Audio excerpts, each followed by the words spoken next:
I'm not quite sure what I'm about to do, but let's just start somewhere. This is my true emotional mirror Matthew, who is currently married, and which is why I'm not going to be using his full name or give too much in many clues as to which one I'm talking about. But this is maybe you pick up on it anyway. I don't know. But he is insisting that I do another reading for today, which I'm more than happy to do because I'm yeah, we need to get a move on. And yeah, more than happy to do it. And he wants some information, and he's considering dishing out some facts of his life sort of preemptively, like eventually people will connect who he is. um and maybe some of you are already sort of guessing. But before he confirms who he is, he wants to get some stuff off his chest through me, which is puts me in a somewhat awkward position. But I've sort of become okay with it eventually. Like it doesn't like if I need to tolerate a few million fans, disgruntled fans. I'll just do that then. But I'll have as much fun with it as I can. Is my decision. Like, let's just not take that part too seriously and try to make the most of it. But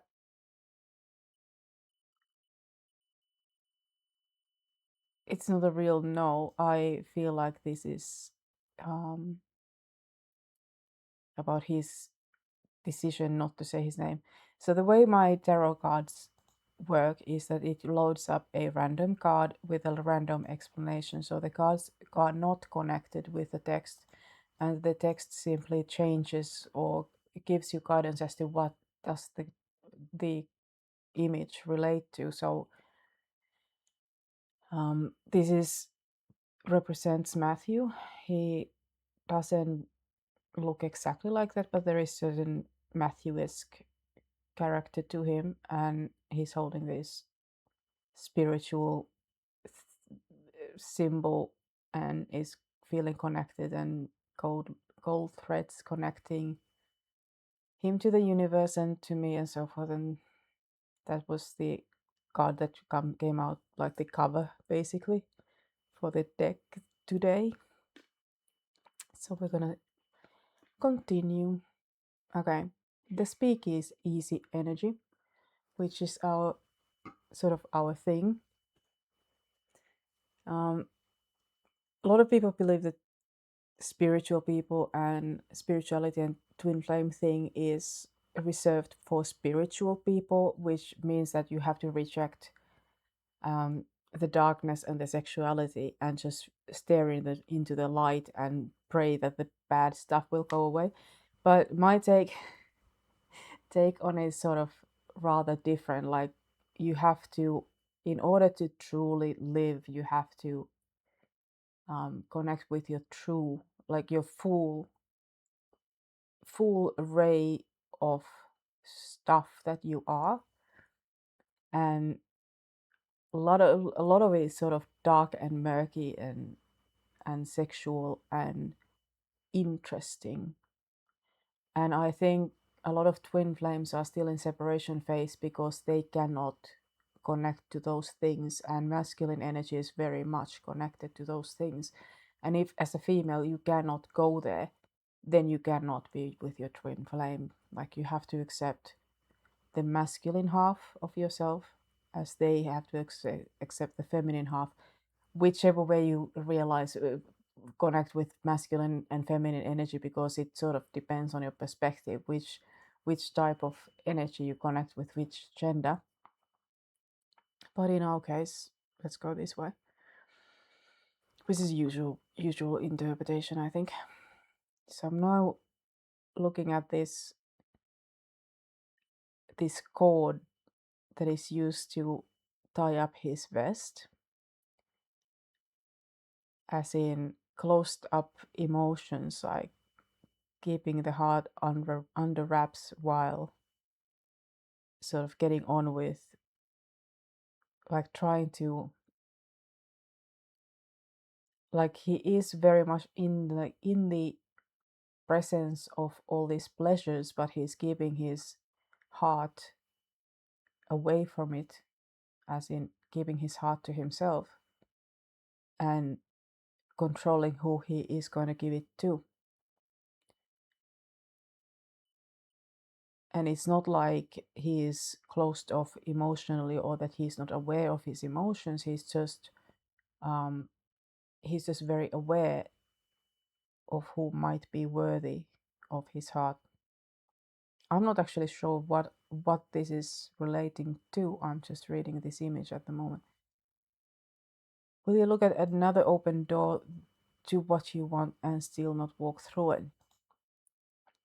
Okay, this is a question to me. I think it's like we've stopped and started so many different projects, and I seem to be waxing and waning about what I want to do, and then I come up with another idea which makes everything so much better, and then I have to do that, and things just drag on and on and on and on, and there's like, they want certain things, and then I argue about this has to be done this way, and we then if I change my mind, they start pulling in the other direction. So there seems to be a certain thing, way of us to do this thing, that we are all sort of chasing at, like we are all connected to that one golden thread that we need to find, and we're pulling on each other to get to that specific area where we can make this connection become real in 3D, which is very much our intention to do. And yeah, so am I going to look at another? Yeah, I have to stay tough, but not too tough. So there's this tough, war big character reversed, which means to me that you have to be tough, but not harden yourself.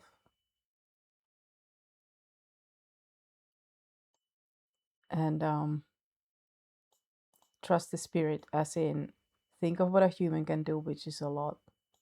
Incredible things that we do, what AI can do, which is do a lot of things much faster and but vastly different. What do you reckon spirit can do, as in imagine those two things, human AI technology and what they can do, and then imagine what spirit can do, and just trust the spirit to figure it out and to work it out. It's fair enough. That's an ugly spirit.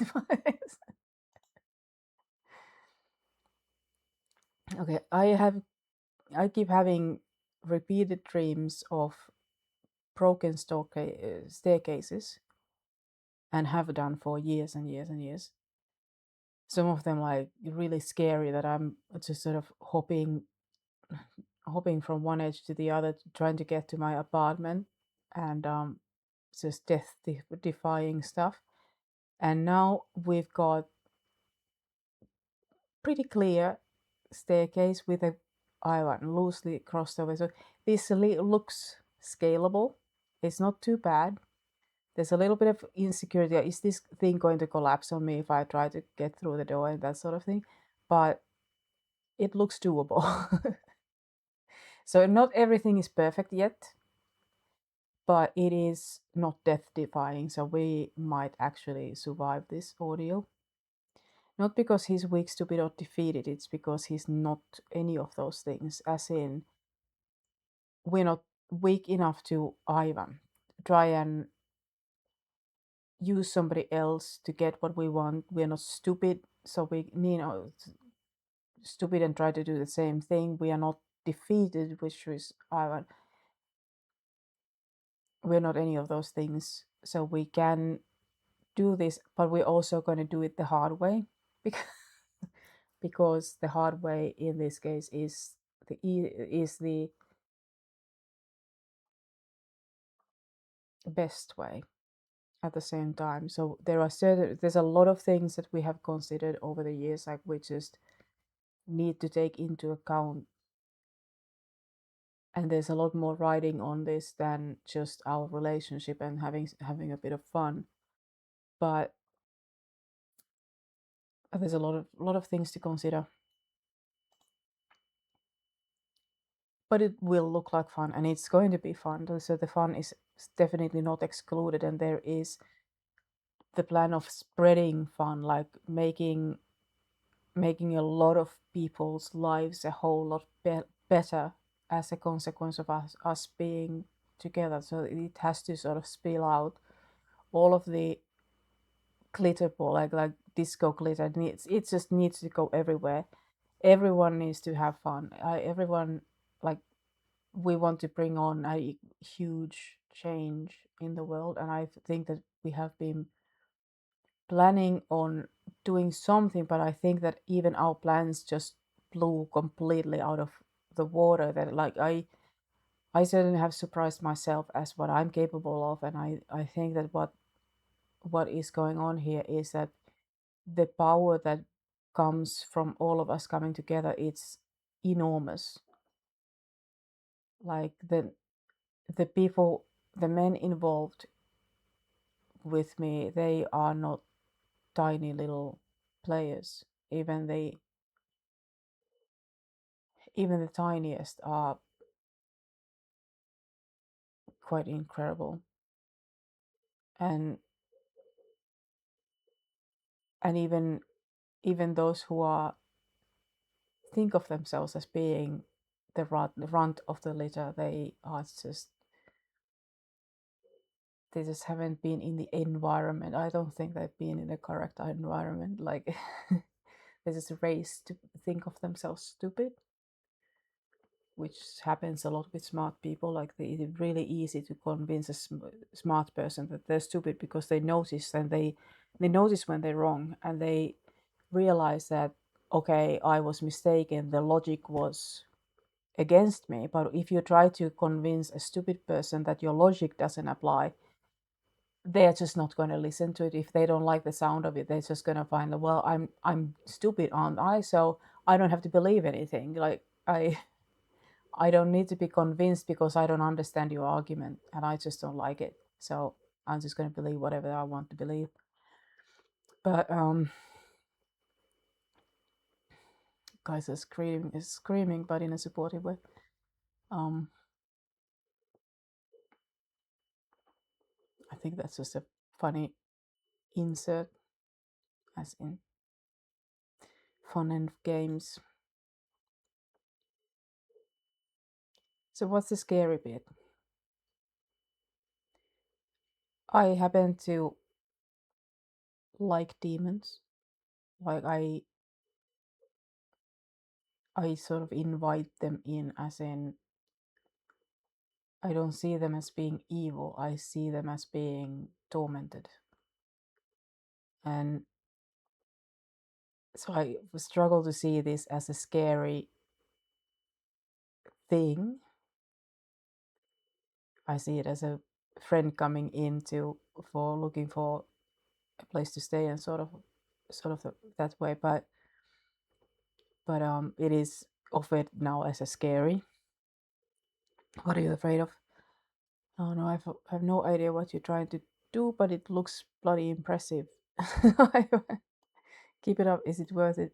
Yeah. So I get the feeling that this refers to my inability to trust my spiritual guidance to the level that I should be trusting it by now, for sure. And this one tarot reading that I read, watched on YouTube for Johnny Depp and his soulmate by Mrs. Gag. Could she? I may be pronouncing it. Like I keep thinking about the fashion brand and I don't remember how it's spelled. But I just think it sounds like that. But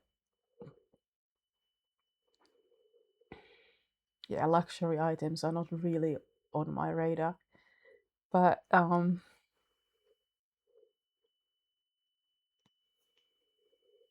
yeah, so it's what about trusting guidance? Anyway, I get the question, what is it? What about trusting your guidance is scaring you so much? And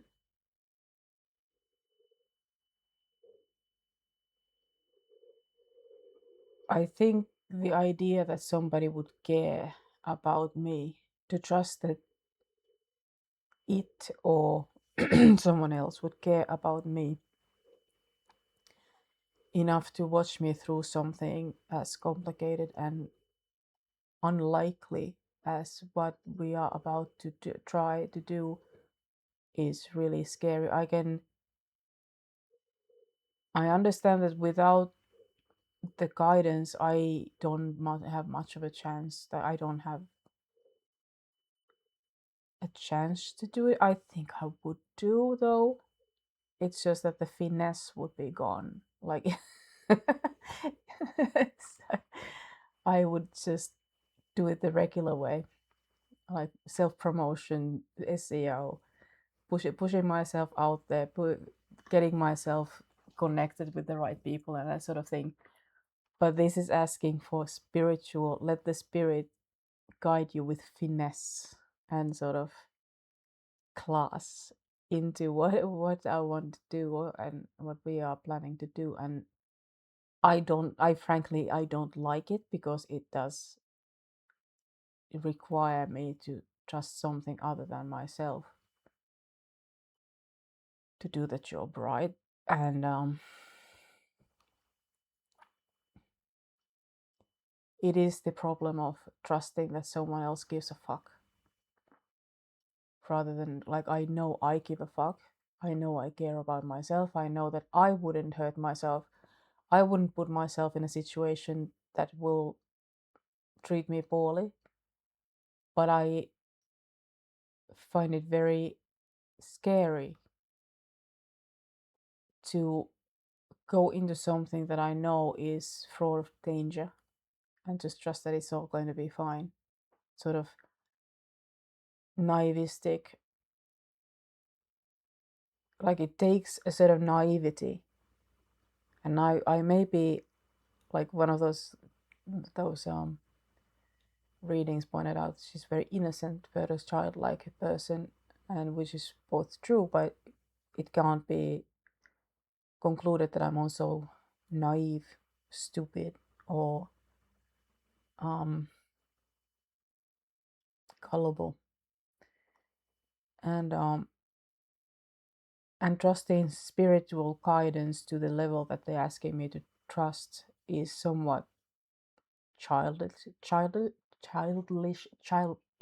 Gosh, childish to the level that I don't have anymore and have never had that kind of access to that level of childish, childlike trust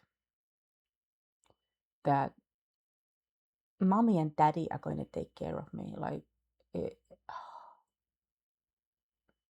even though I have been taking care of my whole life and I hate it, I absolutely freaking loathe it. But that seems to be one of those spirit attacks on me that you have to start trusting other people or no the guidance, and I just don't fucking like it. I just don't like it.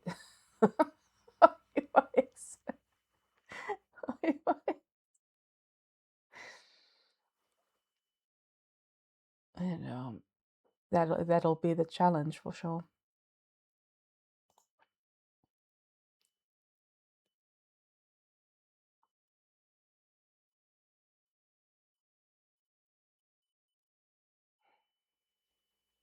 He's handsome and sexy and whatnot, but for you, he's eye candy only. Chill.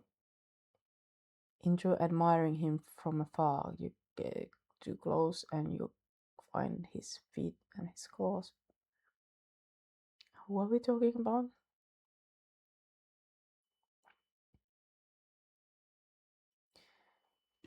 Oh, is it suggesting that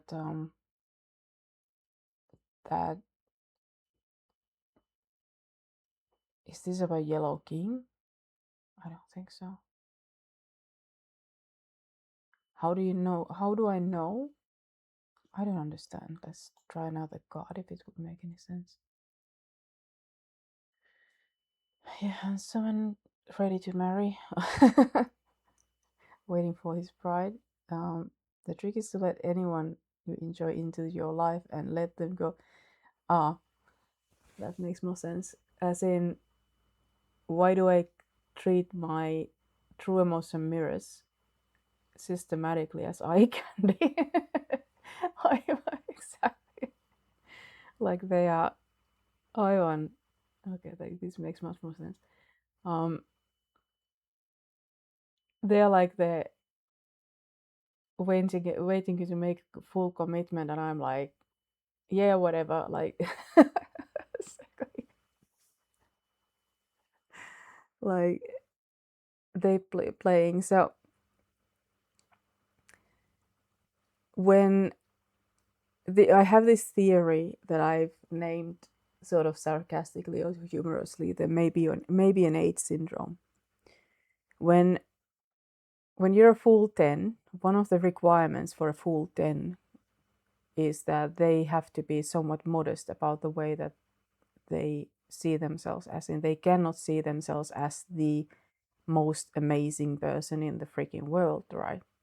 Even if they were. And so they go like, well, I think that some people might consider me a full 10, maybe 9, and realistically to some people an 8, and maybe an 8.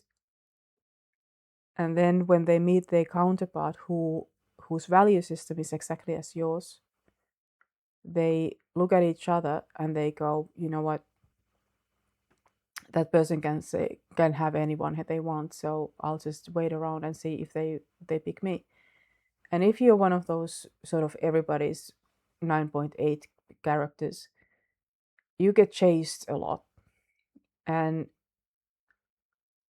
there's a lot of people who are willing to bang their head against the wall and scratch your door and humiliate themselves in their pursuit of you. And when both of you are full tens, that's what you're used to, that the opposite gender is doing all the work and all you do is sort of go yay or nay. But now you are with your true emotion mirror and they expect you to act like regular women. I expect them to act like normal men, and they don't because they belong in the same category. And so I'm waiting for the same signs in those men to sort of push themselves into my inbox and into my life and sort of begging for attention and so forth, but they have too much self-respect for that. They have something to lose, like they can't be that desperate person, and neither can I. So we just don't go there. And then you just realize that, you know what, from my perspective, like, okay, I'm good enough for a one night stand for sure. Like, of course I am. Like, men are like that. They don't really spit in the cup, so to speak. Like they do get themselves laid and they will lower their standard for a good night fun. So I figured that, well, that's what they must have thought of me, because they don't act this way that as most men do, that they shower you with attention and they raise your uh, worship the ground that you walk on and tell you that they want to make it get many get serious and they want all of this and da da da, but they don't. But that's what you assume men do when they're interested, or that's what I assumed that men do when they're interested. So I miss all the hints and the sort of go on, claim your niba, claim your crown, niba, put your stake into this one, stake into this, and go. I want drag me home now. And he was just waiting for them, dropping the same hints for them, and they are not going to pick them up because the expectation is that you're the one who is going to make the final decision, and do I want you or not. So that's why I treat them as eye candy, and because they treat me like eye candy. So that's the reason. Amber, who made you that way? It doesn't matter really, as long as you want it to be it and you don't want deliberately hurt anyone else. I mentioned something between these videos about Amber, which I'm not going to repeat in its full format because it's partly insane and like it's bordering on paranoia when I'm playing with a spiritual theory, as in, is it even possible? But what I can say is that Amber's whole thing is a character. She's not a bad person. In fact, she would be more accurately described as a goody two shoe. And I don't know why it brought up her, but I'm just going to go with it. So she's a goody two shoe. Deep down, she's a goody two shoe. And she's embarrassed about it. And she has probably been at some stage, possibly even previous lifetime, she's been ridiculed for her goody two shoeness. So much so that she has decided to become a bad girl. And she doesn't know how to be a bad girl. So she overstates things. She overdoes being a bad girl.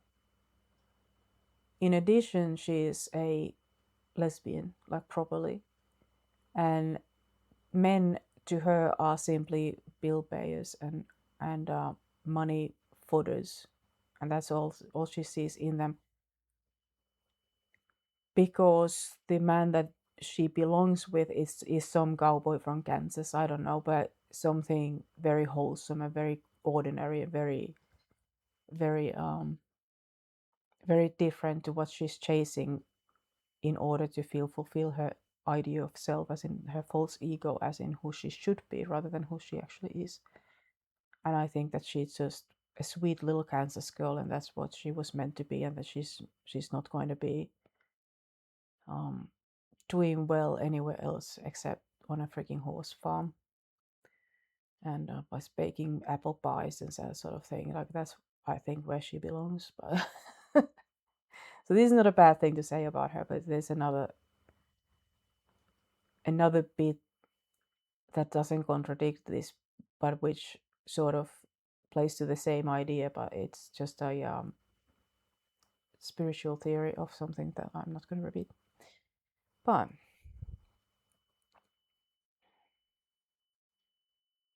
yeah, so what made her that way is the ridicule, as in, you're a goody two shoe, you're a goody two shoe, you're nothing but a goody two shoe, are you, Ivan?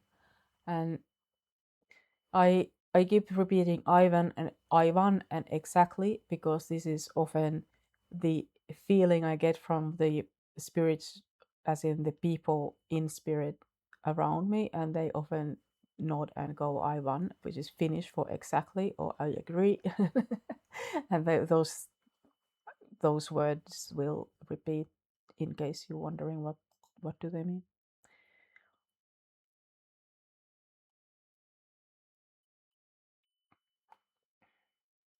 Okay, so this is about fake people.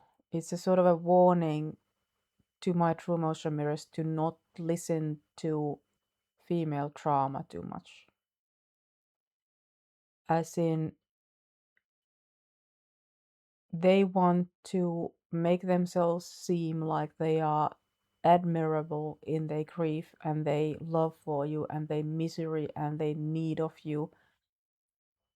And part of it may be true, but the more people demonstrate feelings like that, the less true they're likely to be.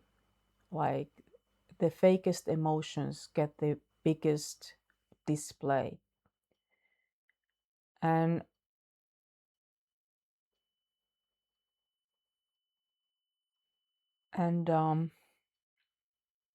it's actually one of those things when I remember I was 17 and my brother was 14. And no, it can't be. I have a memory of him driving a car. And I also have a memory I was 17, but if he was driving a car, then I would have been over 21. But I remember clearly there was a TV show on relativity, I think it was called. Relativity theory or something. It was in the 90s. I can't remember. There was the same guy who was playing in Walking Dead, the Shane character in season 1 is the same character he played in the other. I think if you want to look it up. But in it, my brother made a remark of that TV show that the reason why he likes it is because they talk about feelings like they were difficult to talk about.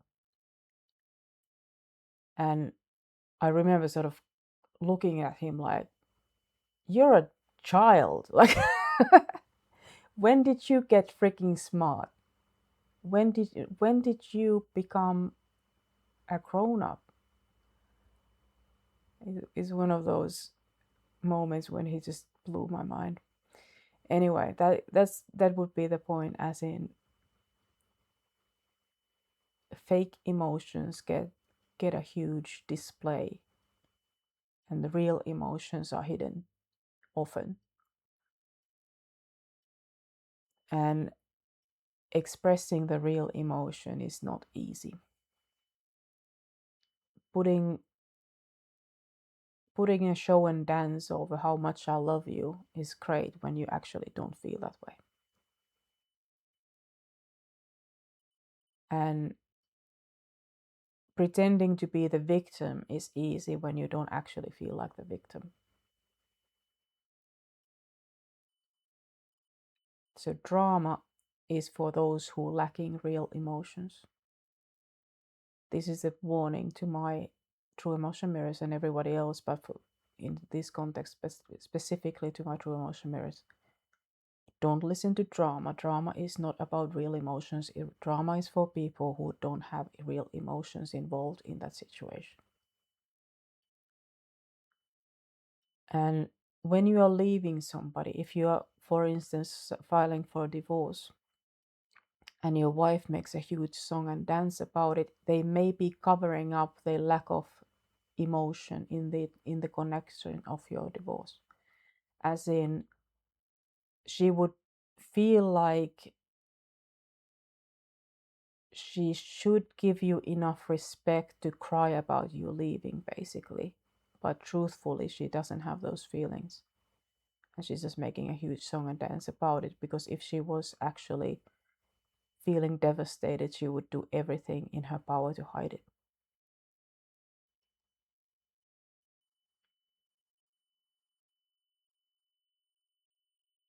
So stay aware as to what is real and what isn't.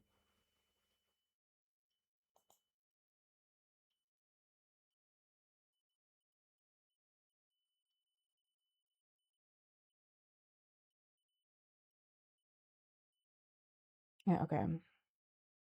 how do you know you're with the right person? So I tend to point out that the single biggest factor in a successful relationship is a matching IQ. And currently, this older gentleman here probably is pointing out that I do find older men more sexually interesting than younger men, even though there's some young bucks that are truly a freaking breath of fresh air as far as their generation goes. but but typically it's I'm supposed to encourage my older true emotion mirrors that age is not a negative thing to me at all. I call it spice. Like they all the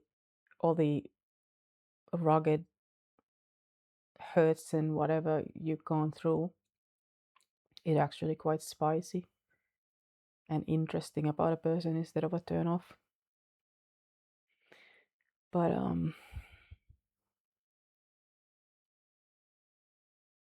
and this is what I was sort of chasing before I got distracted for the same card.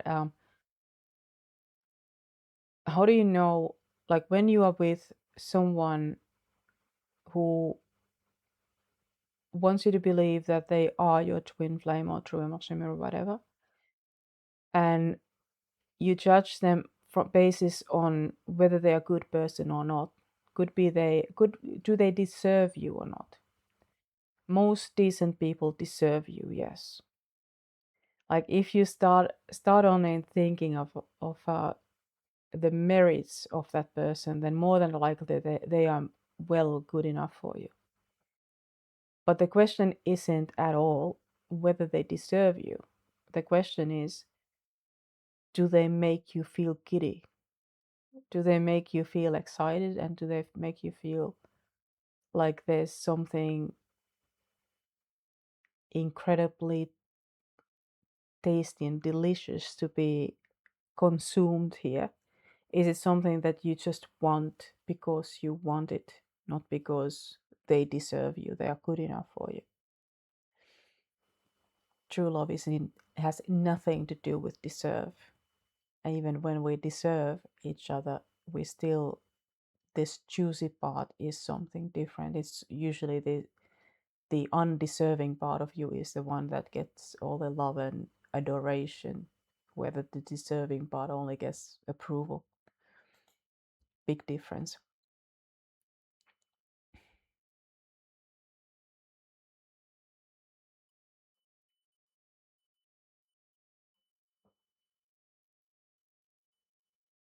Yeah, okay. This is about makeup actually.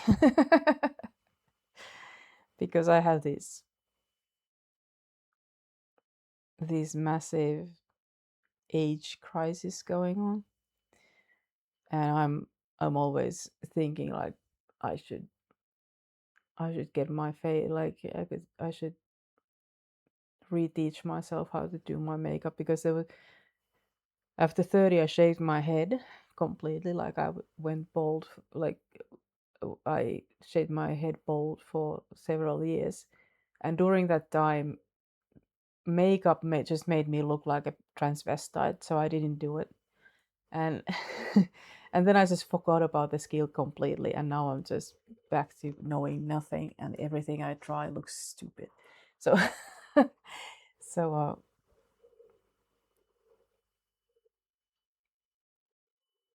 so it suggests that I should ask you whether women are actually more attractive, particularly after 50, with or without makeup. But it doesn't matter what you say. I'm gonna hold my own opinion on it anyway. So asking you doesn't really change it, I don't think, because they're going to say that, oh men always find um, women without makeup more attractive, and I was like, screw you guys, you're lying, and it doesn't matter what you say.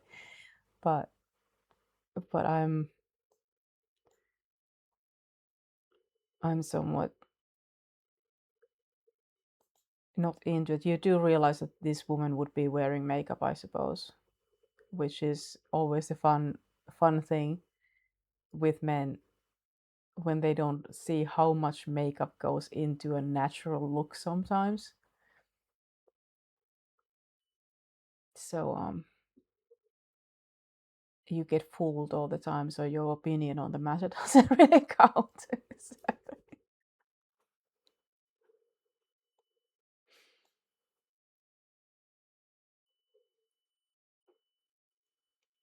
Is this the end of end of the reading? Oh, is this about Amber and her face without makeup on up close, reported by men, but there was more reports than just men who told everybody that they didn't see any bruises, including, not limited to, her own makeup artist, who said that she did not have bruises on the day at the James Corden show, and she is a professional makeup artist, so she should know.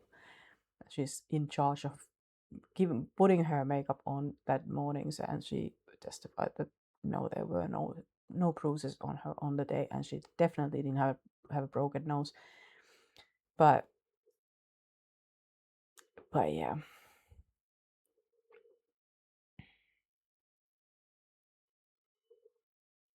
this didn't really satisfy Matthew at all.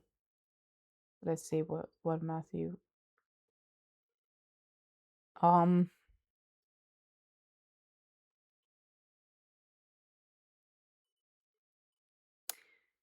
I do know what I'm supposed to suggest to him, but if he is, if he knows which Matthew I'm talking to, he should check his Instagram inbox. I did send him a invitation. Log in to my blog and look around. There should be something in there that is beyond normal, like a train riding upside down, and that should give him a little bit of a kick and a place to explore his options. I don't know why that would help in this matter, but that's what I'm being told to say, so there you go.